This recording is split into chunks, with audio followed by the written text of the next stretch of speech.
no es así. Entiendo y respeto que tú tengas tu opinión, pero vamos a educarnos un poquitico más en este tema, ¿no? Lo primero es que hay que tener en cuenta que cuando el valor de la casa es lo que el seller, el vendedor está dispuesto a vender y el comprador está dispuesto a pagar. Cuando viene un appraisal, van a ver las ventas que han estado alrededor de esa propiedad y no toman en consideración si fue hecho por realtors o si fueron hechos vendidos de dueño a dueño. La comisión del realtor no está en ninguna parte.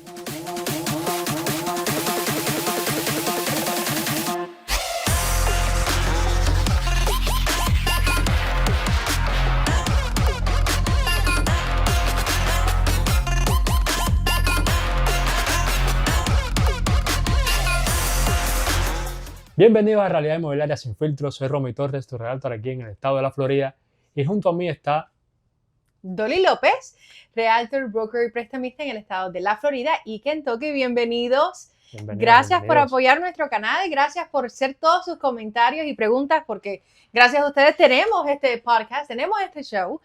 Y nada, pues aquí estamos para responder preguntas que ustedes tienen y dar consejos sobre bienes raíces. Si estás interesado en comprar una propiedad o vender una propiedad y todavía te quieres alistar para el proceso, pues esto definitivamente debe ser uno de los podcasts que no te puedes perder, porque les contamos la respuesta a todas preguntas de diferentes personas, por diferentes partes de Estados Unidos, que están haciendo, y tal vez es una de las preguntas que usted pueda tener. Entonces, pues nada, cuéntanos, ¿cuál es la primera pregunta que tenemos hoy? Esta pregunta viene de Sara Padrón. Sara Padrón pregunta, yo quiero hacerle una pregunta. Yo hice una bancarrota, después que termine el proceso, ¿puedo comprar una casa? Estoy en el proceso, no he terminado el capítulo 7. Ok, so ahí, Sara, ¿no? Sara, lo que estás diciendo es que estás en medio de una bancarrota, ya empezaste el proceso de la bancarrota, pero no estás discharged. Quiere decir, al tú estar en proceso, todavía no te puedes comprar una casa. De hecho, con un capítulo 7, tienes que esperar 2 años desde el día que estés discharged. No cuando empezaste la bancarrota, sino desde el día que estés discharged es cuando podemos, 2 años después de ese día, es que podemos empezar el proceso de la compra de una casa. Exacto. Bueno, pasamos a la próxima pregunta. Juan, esta pregunta viene de Juan de Facebook. ¿Cuánto dinero extra, además del down payment, debo tener en cuenta para los demás gastos, como gastos de cierres? Eso es importante e interesante la pregunta, porque depende mucho de qué estado estés. Por ejemplo, recuérdense que cuando van a comprar una casa están los gastos iniciales, está el down payment y están los gastos de cierre. Los gastos iniciales, ese es el dinero que tú vas a necesitar para empezar cualquier tipo de proceso, para hacer un depósito, para inspecciones, todo el dinero que vas a necesitar antes del cierre. Esos son los gastos iniciales. Y depende de dónde vivas, los gastos pueden ser un poquito más o un poquito menos. Si es en Kentucky, por ejemplo, los gastos eso pueden ser $1,500. Si estás en la Florida, pueden ser $10,000, $11,000, $12,000. O puede ser 7,000, no sé, depende de la propiedad que te estés comprando, del mercado que estés buscando. Entonces, esos son los gastos iniciales. Está el down payment, que es el depósito en tu mismo préstamo, y depende de la cantidad del préstamo que estés obteniendo. Hay algunos préstamos que son de FHA, donde tú nada más tienes que dar un 3.5% de down payment. Hay otros programas convencionales, si eres primer comprador, puedes dar hasta un 3% o un 5%, depende de tus ingresos y dónde estés. Hay tipo de programas como USDA, por ejemplo, que no tienes que dar nada. Entonces, el down payment va relacionado directamente al préstamo. Y también estamos con los closing costs, los gastos de cierre. Sí, los gastos de cierre en el FHA es más fuerte. Es más fuerte. Ay, exactamente. Entonces, los gastos de cierre son todos los gastos asociados con la compra de una casa. Todo el mundo que ponga la manito y te trate de ayudar en este proceso va a coger su porción. Y todo eso son los gastos de cierre. En algunos estados, como en la Florida, los gastos de cierre están aproximadamente a un 4.5 a un 6%, depende si tomas un préstamo de FHA, para los gastos del precio de la casa, de 4.5 a un 6%, con un averaje de honestamente se mantiene como un 5% más o menos. De 4.5 a 5% es el averaje de los gastos de cierre en la Florida. Sin embargo, si nos movemos a Kentucky, que es el otro lugar donde trabajamos, los gastos de cierre pueden ser 2%.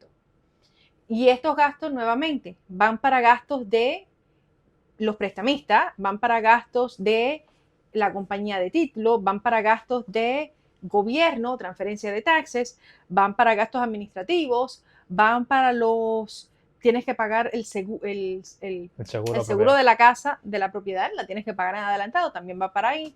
Vienen los prepaids, que son los taxes, los intereses que tienes que pagar desde el día que tú cierras hasta el final del mes. También están las cantidades para establecer la cuenta de escrow, que es la cuenta donde ponen tus taxes y tu seguro, que el banco la aguanta por ti. En fin, es una combinación de cosas que son todos los gastos de cierre y depende de dónde tú vivas, en el estado que tú vivas, es que esos gastos van a ser un poco más o un poco menos. Y es muy difícil decirte un precio sin haber hablado contigo. Entonces llámame y que mi teléfono está van a estar en la descripción. Entonces llámame y ahí podemos ayudarte y poder darte la información que necesitas con los números adecuados. ¿Usted en qué estado está? Dejen en los comentarios cuáles son, si ha comprado una casa, cuáles son los gastos de cierre que usted ha pagado. Me encantaría saber, porque los down payment son préstamos casi siempre federales y casi siempre es los mismos porcentajes en todas partes. Pero los gastos de cierre definitivamente sí cambian. Entonces, usted si ha comprado casa, ponme en los comentarios en qué estado nos estás viendo y cuáles fueron tus gastos de cierre para yo ganar en conocimiento también. Entonces, como que hay muchos precios. Sí, hay mucha diferencia. Vamos a comparar los dos estados en que trabajamos porque, ejemplo, una casa para un depósito de buena fe, como se llama el depósito que tú le haces a una casa, ejemplo, aquí en la Florida son 3,000 pesos, 5,000 pesos. 10,000. 10,000. Si vas para Miami es 10,000 pesos. Mínimo así. Y en Kentucky, cuando más, son 1,000 pesos. Ya, es que 1,500, eso te estoy dando la vida. Que quiero la casa ya para cerrarla a los próximos días. Y entonces también pasan las inspecciones. Las inspecciones, ejemplo, aquí en la Florida, hay que hacer el Wind Mitigation, el Fall Point, para que te aprueben para el seguro. En distintas propiedades, si es una nueva construcción, no necesitas esos reportes. Pero si son viejas construcciones, necesitas esa inspección, ese reporte de inspección para que tu propiedad, la aseguradora, te pueda coger puedes calificar para el seguro, porque si no te aprueban el préstamo. Así mismo, y eso es en adición a la inspección general. Y esa es adición a la inspección general, exacto. Y en Kentucky, por ejemplo, una inspección puede costar $350. Exacto. Aquí en la Florida, depende si estás en Miami, si estás en Boca Ratón, si estás en un poquito más al centro de la Florida, pero un averaje es 550. Claro. No, incluso también la zona de inundación. En Kentucky hay, pero es muy poca. Aquí en la Florida hay mucha Casi costa. todo. Es para que te encuentres una propiedad que no necesite seguro de inundación. Tú sabes, se encuentran, pero es difícil a veces encontrar también. Pero, ¿por qué estamos mencionando esto? Porque todos estos gastos tú tienes que pagarlos en el cierre. Exacto. Tú tienes que pagar el seguro de inundación por adelantado.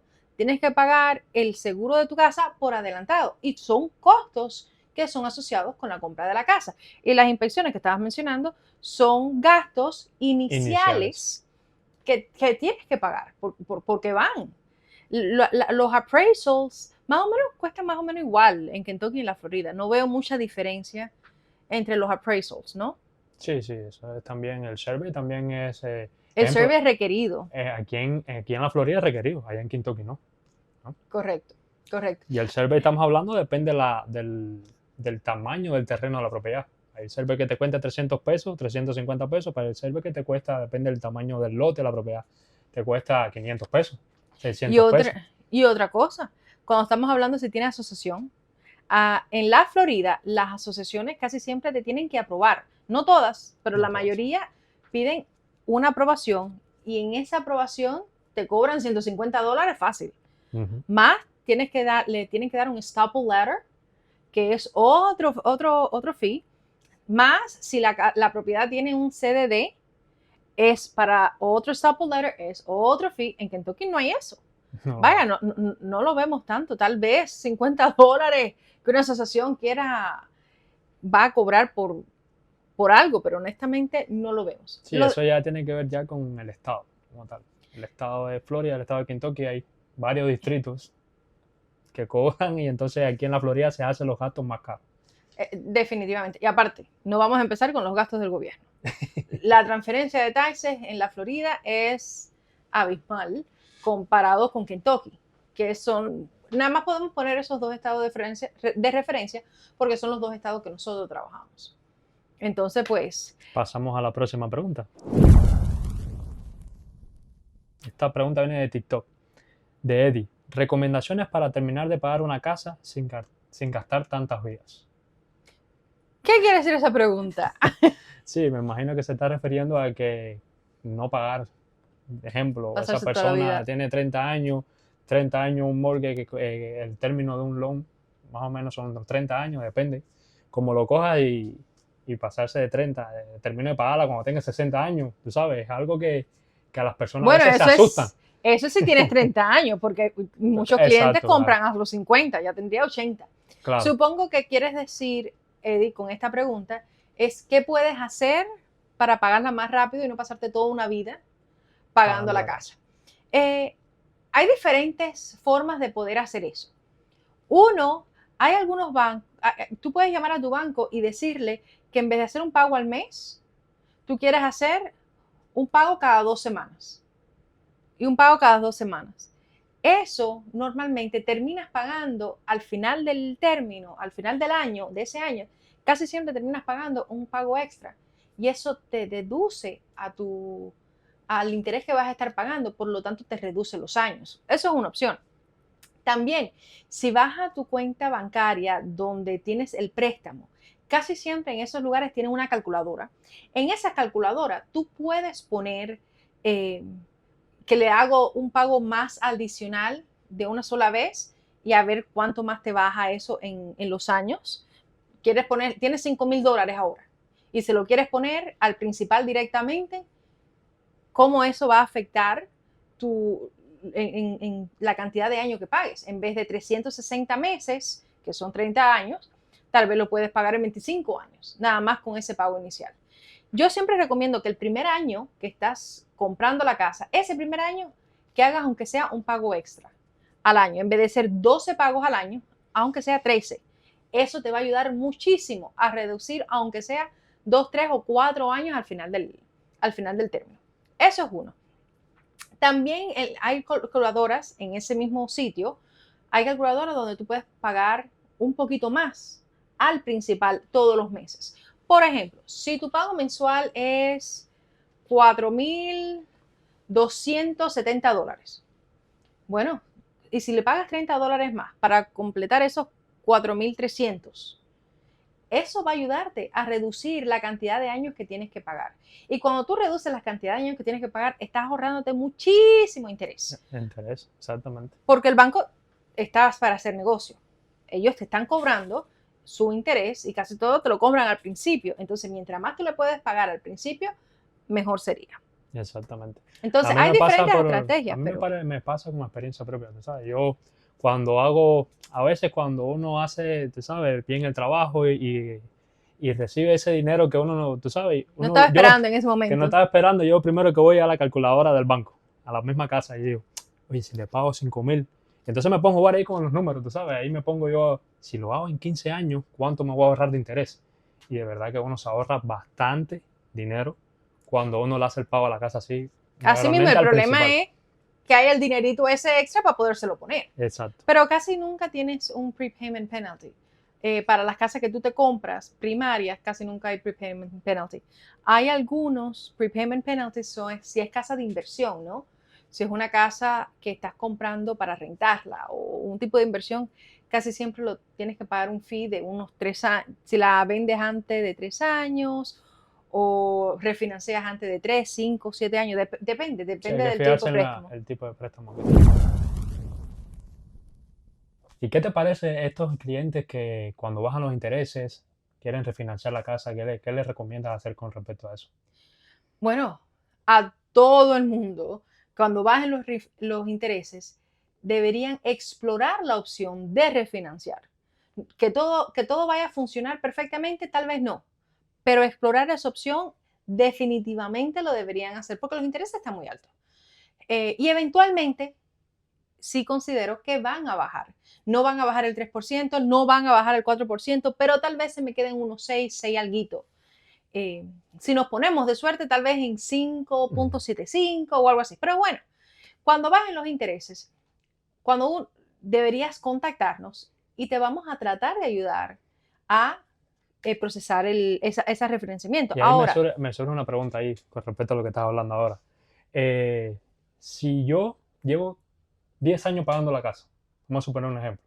Llevo 10 años pagando la casa, bajaron los intereses, Dolly, te llamo, quiero refinanciar mi casa, vuelvo a coger un préstamo de 30 años, o es algo que yo puedo negociar con el mismo banco, cogerlo de menos. ¿Cuál es el mínimo que uno puede aplicar para un término de un banco? cuando tú estás refinanciando, tú puedes ponerlo como tú quieras. De hecho, si ya tú llevas 10 años en la casa, te quedan 20 años para refinanciar. Si tú vas al banco y refinancias, no vamos a refinanciar por 20 años, vamos a refinanciar por 25 o por 30. Podríamos refinanciar por 15 años. Si al final el interés va a bajar, sigue siendo el mismo pago mensual, pero reduce los años. Lo podemos refinanciar por un préstamo de 10 años o de 15 años. Opciones hay y hay que explorarla cuando la oportunidad aparezca. Sí, y mucha gente, Dolly, se va a, cuando bajan los intereses es para reducir ese pago mensual. Y lo que tú me acabas de explicar es como para reducir los años. Pero también puede hacer excepción, ¿no? De reducir el término, el mortgage, El reducir interés, el pago mensual, claro. el pago No, mensual. es que depende, mira, si eres un inversionista, lo más probable es que te va a interesar, si ya llevas 10 años pagándola, refinanciar cuando los intereses estén menor, pero en vez de reducirle los años, tú quieres aumentarle los años para que no nada más te baje el interés y te va a bajar el pago mensual, nada más por bajar el interés, pero también te va a bajar el pago mensual porque en vez de pagarla en lo que te queda, lo estás aumentando de nuevo a un 30 años. Eso definitivamente es una opción que van a explorar muchos inversionistas o personas que necesitan tener un pago menor. Exacto. Sin embargo, hay personas que se quedan cómodas con su pago mensual, pero quieren el interés menor. Entonces, como había dicho anteriormente, si quieres, estos inversionistas van a entenderlo, pero si tú estás cómodo con tu pago mensual y le debes, ya has vivido 10 años, te quedan 20, pues tal vez refinancias para reducir el interés, pero y haciendo el mismo pago mensual, tal vez ya la puedes pagar en vez de 20 años que te quedan, la puedes pagar en 15 años, o en 10 años, o en 7 años. Entonces, eso depende. Hay que explorar la opción. Si usted tenía el interés alto hace mucho tiempo atrás y refinanciaste en este 2020, 2021, 2022, ¿a qué interés tenía y a qué interés refinanciaste? Ponme en los comentarios para verlo. Me encantaría ver todos esos. ¿Qué otra pregunta tenemos? Esta viene de Pedro Enríquez de la plataforma de Instagram. Este es un comentario, ¿ok? Al final Okay. los gastos de siempre los paga el comprador. El vendedor siempre infla el precio para los gastos de comisión. Ese es un comentario que vimos en un video que salió recientemente del podcast y estábamos hablando de las comisiones. Y entonces, que al final el buyer siempre lo paga porque el seller infla El precio. el precio. Bueno, y queríamos abordar este tema porque es que no es así. Entiendo y respeto que tú tengas tu opinión, pero vamos a educarnos un poquitico más en este tema, ¿no? Lo primero es que hay que tener en cuenta que cuando el valor de la casa es lo que el seller, el vendedor está dispuesto a vender y el comprador está dispuesto a pagar. Cuando viene un appraisal, van a ver las ventas que han estado alrededor de esa propiedad. y no toman en consideración si fue hecho por realtors o si fue representado por realtors o si fueron hechos vendidos de dueño a dueño. La comisión del realtor no está en ninguna parte de ese appraisal, que es el que dice el valor de la propiedad. Por lo tanto, las casas se van a vender y tienen su valor, teniendo realtor o sin tener realtor. No porque tú no tengas realtor, la casa te va a valer menos. El realtor es algo que es un servicio que estás contratando, pero no influye en el precio de la casa. Un vendedor dice, yo voy a vender mi casa en 500,000 y porque ahora estoy usando un realtor y tengo que pagarle la comisión del realtor, voy a venderla en 550,000. Es que no funciona así, porque la casa no vale los 550, vale los 500,000 y a ese precio se le baja la ganancia que iba a tener, como está pagando este servicio de realtor, se va a reducir. Pero no tiene nada que ver con el valor de la casa. Entonces, no estoy de acuerdo contigo en ese comentario, te lo respeto, pero no tiene mucho sentido de la parte de nosotros en el mundo inmobiliario, porque es que una comisión es un servicio. El valor de la casa es lo que vale la casa, lo que las personas han pagado independientemente si han usado realtor o no han usado realtor. Nuevamente, en el reporte de appraisal, no, que es la tasación de la casa, no viene en ninguna parte si hay realtor, si no hay realtor, qué comisión. La comisión esa no está envuelta en ninguna parte. Claro, yo por esa parte me guío más, o mi opinión sobre esa parte, es que no se trata de eso, se trata de que a veces la falta de profesionalismo que eso se está viendo con respecto a los realtors, es como que el dueño pone el precio, ¿tú sabes? No es una guía, porque si tú me contratas a mí y tu casa vale 500,000 y la quieres, yo sé que vale 500,000 por los análisis que yo hice en el área, pero tú como seller me dices a mí que tu casa vale 600,000. Muchos realtors lo que hacen es, sí, vamos a vender en 600,000 para coger ese deal, tú sabes, ese trato. Aunque la casa no lo valga. Aunque la casa no lo valga. Entonces sí. Es muy difícil, tú sabes. Entonces eso es lo que puedes ver tú, que ves los precios inflados por esa parte, ¿ves? Porque la falta de profesionalismo, por no decirle... Y la falta de... Pero al final van a tener que bajar el precio porque la casa no lo vale. Y cuando no vale la casa, el precio se reduce, independientemente qué comisión se está pagando o no. Entonces, hay muchos precios inflados y esas casas en este mercado actual, por lo menos en la Florida y en Kentucky, no se venden. No se venden. Cuando el precio de la casa está inflado, porque el seller la quería vender en un precio que no lo vale y el realtor nada más por coger ese listing le dice, ok, tú quieres poner ese precio, vamos a poner ese precio. Ese precio se va a quedar ahí porque la casa no lo vale, y no la van a comprar. Las personas ahora se están informando mucho, las personas ahora se están educando, es un dinero que tienen que soltar de su bolsillo. Exacto. El interés está bien alto, por lo tanto ellos están siendo hay más claro, y si yo vengo por la parte del seller, pero si yo vengo a enseñarle una casa a un cliente mío que estoy representando como comprador, yo le voy a hacer el análisis de mercado de esa casa también, si le gusta esa casa. Y esa misma casa que está en 600,000, yo cuando hago los comparables me da 500,000 y digo, no, espérate, que esta casa no vale 600,000. Vamos a buscar otra porque esta, o lo vamos a ofrecer 500,000. Perdona la falta de respeto, pero te voy a ofrecer 500 porque tu casa no vale 600. ¿Me entiendes? Y entonces es algo que por eso la casa no se vende. Así mismo, así mismo. Pero bueno, queríamos hacer ese comentario. ¿Qué usted cree? ¿Qué cree usted? Ponga en nuestros comentarios. ¿Piensas que la comisión de realtor influye algo en el valor de la casa? ¿O qué piensas que influye en el valor de la casa? Pon en los comentarios, me encantaría chequearlo. Cuéntanos. ¿Qué otra pregunta?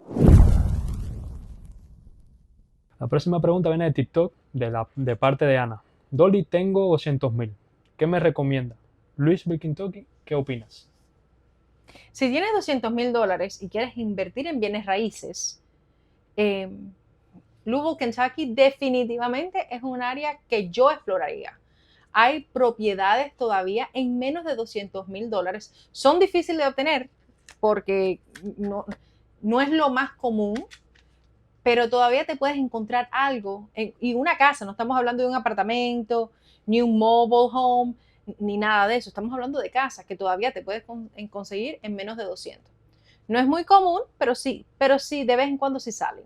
Entonces, definitivamente explora esa área. Llámame, mándame tu teléfono o mándame un correo electrónico, como prefieras, y ya yo me comunico contigo y te trato de ayudar en este proceso. Louisville, Kentucky, me encanta. Y esta próxima pregunta viene de Félix y dice, ¿qué me recomienda como mejor sitio para inversión? ¿Florida o Kentucky? Ay, Dios mío. Esa es una competencia entre los dos estados. Ok, mire, depende de cuánto dinero tengas para invertir, qué tipo de inversión quieres hacer. Por ejemplo, el Airbnb en la Florida, las rentas a corto plazo, son fenomenales en la Florida. Depende del condado, ¿no? Porque hay restricciones. Hay restricciones, es que hay que chequear bien el área donde quieras invertir aquí en la Florida porque hay restricciones y no te permiten un short-term rental, ¿sabes? Exactamente. Entonces, periodo. cuando no te permiten estos short-term rentals, ¿qué es lo que pasa? Bueno, entonces compraste una casa para inversión y no la puedes no puedes usarla para tu intención. Pero los short-term rentals en la Florida son fenomenales. Los flippings en la Florida, si haces un buen análisis, puedes comprar una casa en buen precio, repararla y venderla más adelante. Y normalmente le sacas bastante dinero. Pero vamos más allá. Si te compras un terreno y construyes la casa tú solo, en la Florida vas a sacarle dinero o sí o sí. Cuando nos vamos a Kentucky, por ejemplo, en Kentucky, en lo personal, puedes hacer todo lo mismo, pero no es la misma cantidad de dinero. Inviertes mucho menos, entendible, pero allá se usa mucho las rentas a largo plazo. Hay algunos short-term rentals, pero cuando tengo que comparar en los dos, la Florida le gana por mucho a Kentucky en los short-term rentals. En las rentas a largo plazo, yo creo que más o menos los dos están bien similar. Y cuando estamos hablando de nueva construcción, en los dos puedes hacerlo, lo que en la Florida hay más margen de crecer esa ganancia. Depende de las cosas que le pongas a la propiedad. Entonces, los dos son muy buenos lugares. Depende mucho del dinero que tengas para invertir.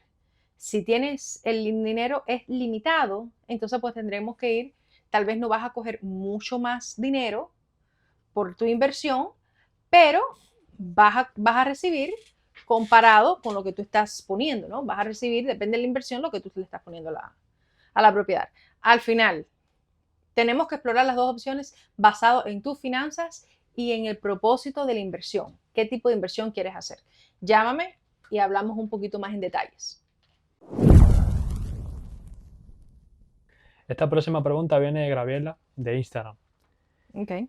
¿Qué requisitos necesita mi papá para poder figurar como un cosigner? Esto lo hemos hablado muchas veces. Cada persona tiene que calificar por sus propios métodos. Romy tiene que calificar con su crédito, con su ingreso, con su estatus legal en el país. Él tiene que calificar como persona. Con sus deudas. Con sus deudas y todo. Yo tengo que calificar como persona, con mis deudas, con mi ingreso, con mi crédito, con mi estatus legal en el país. Si yo califico como persona y él califica como persona, nos unimos los dos y tal vez a mí sola me van a prestar 100,000, pero cuando ya me pongo con él, a él le van a prestar otros 100,000, entonces si nos ponemos juntos ya son 200,000 que nos prestan. Entonces, ¿qué necesita tu papá? Lo mismitico que vas a necesitar tú. Tienes que tener en cuenta que cuando es un cosigner, esa persona que estás usando como cosigner tiene derecho a tu casa. Es dueño también. No es mitad dueño, no es dueño si yo no pago, no, es dueño y punto. Y si quieres coger un préstamo en la casa, él tiene que firmar. Si la quieres vender, él tiene que firmar. Si tú quieres hacer cualquier cosa con respecto a la casa y el título de la casa y coger una deuda contra la casa, tu papá tendría que firmar. Y lo que necesitas es lo mismo, los taxes, el trabajo, su crédito, su estatus legal. Él necesita exactamente lo mismo que vas a necesitar tú. Esta próxima pregunta viene de TikTok. Ok. ¿Cuánto pide down payment con un número 18? La mayoría de veces te piden un 20%. Hay bancos que he escuchado, yo no lo he hecho, pero he escuchado que lo pueden hacer con 3.5% de entrada. Nunca lo he visto pasar. Siempre han pedido aunque sea 20 a 25%. Eso es con un número de ITIN. Asimismo, tienes que pagar tus gastos de cierre, tienes que pagar tu down payment de 20 a 25% y también tienes que tener en cuenta que te van a verificar los últimos 2 años de empleo, te van a verificar los últimos 2 años de taxes, van a hacer un proceso exactamente igual que si fuera una persona que tuviera una residencia o un estatus legal en el país. Exacto. Esta próxima pregunta viene de Gianni Miranda de Facebook. Okay. Buenos días, por favor, si puede ayudarme con una duda que tengo. Si compro una casa por 600,000 y luego el mercado baja y esa misma casa pierde el valor a 240, ¿yo me quedaría pagando el mortgage como lo tenía por la compra de 600,000? ¿O qué opción tendría?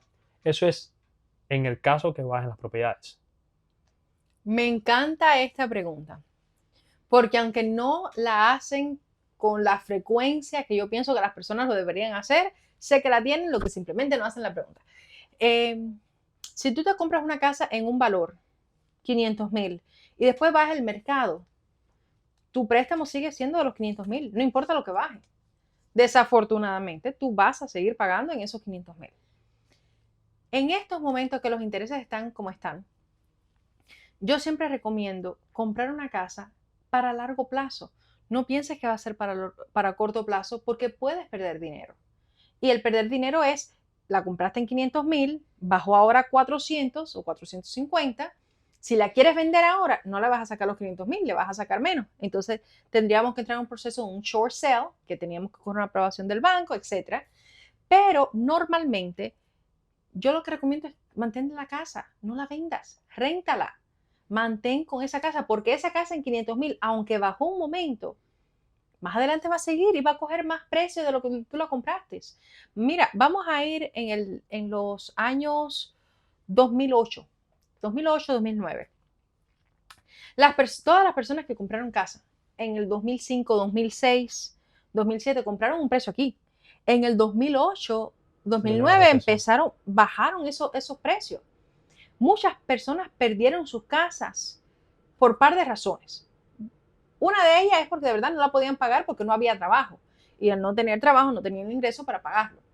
Pero hay otras personas que dijeron, no, mi casa ya no vale estos 500,000 que yo le pagué, ahora vale 400, la voy a dejar perder y ya, porque todo el mundo lo está haciendo, entonces yo lo voy a hacer también. Nosotros hemos tenido clientes que han comprado casas que pasaron de este proceso, no dejaron perder su casa, siguieron pagándola, aunque su casa en ese momento no lo valía. Y ahora estas personas tienen la casa pagada. Estas personas la habían comprado en 200,000. Esta casa ahora cuesta casi 600 y algo, cuando la última vez que la chequeamos. Entonces, míralo a largo plazo. No necesariamente porque el mercado ahora mismo no lo vale, yo la voy a dejar perder o no voy a hacer un movimiento esperando que bajen. Yo no veo que vaya a bajar. Pero si baja, mantén tu casa, porque en ese momento tú lo que tienes que hacer es mantenerte haciendo tus pagos, manteniendo tu propiedad, no haciendo nada brusco. Usted siga pagando su casa, que al final vas a tener tu casa, va a aumentar de valor. Lo único que le tienes que dar es tiempo. Miramos a Estados Unidos desde los principios de los 1900 hasta ahora. Antes tú te podías comprar una casa con $10,000. Ahora búscame qué casa, es que qué carro cuesta ahora $10,000.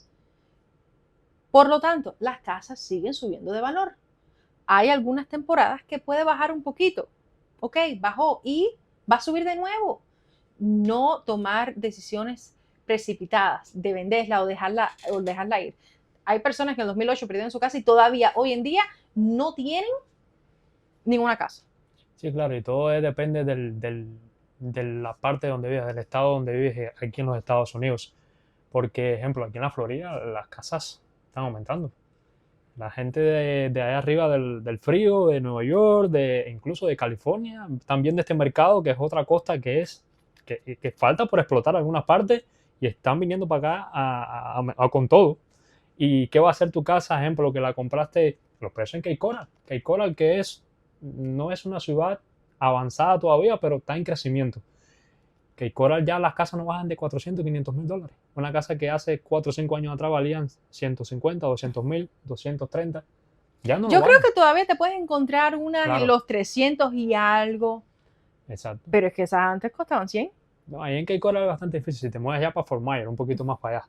Sí, o para Lehigh. Para Lehigh. Pero ahí en Cape Coral ya las casas Están caras. están caras. Comparado con los precios que habíamos visto Años atrás, exacto. años Si atrás, te mueves claro. para Miami, mejor me quedo en Cape Coral porque en Miami ya están las casas mínimo para una casa de 500.000. Que me apruebe el banco para 500.000 en Miami. Es difícil. Te puede aprobar para 500.000. El problema es encontrar una casa para 500.000. Eso es triste. ¿De qué estado nos estás viendo? Ponme en los comentarios de qué estado nos estás viendo y cuál es el precio averaje de tu mercado actual. Sería interesante chequear todos esos comentarios. Exacto. Pero bueno, muchísimas gracias a ustedes, muchísimas gracias por seguirnos, gracias por su apoyo, gracias por comentar. Todos hemos recibido comentarios muy bonitos, muy positivos. Gracias a ustedes por darnos la oportunidad de ayudarlos a explorar juntos este mercado inmobiliario que siempre está cambiando. Entonces, pues nada, aquí estamos y nos vemos en la próxima. Hasta luego. Hasta luego.